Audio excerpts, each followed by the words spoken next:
हमरा प्यार पा भरोसा भरपूर बाटे हो।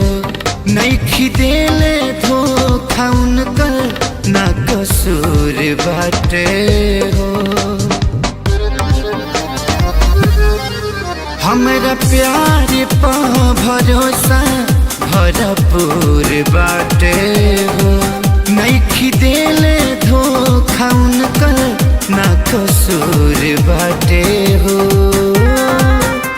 जनता ने खुशी से ना राजा भिरिया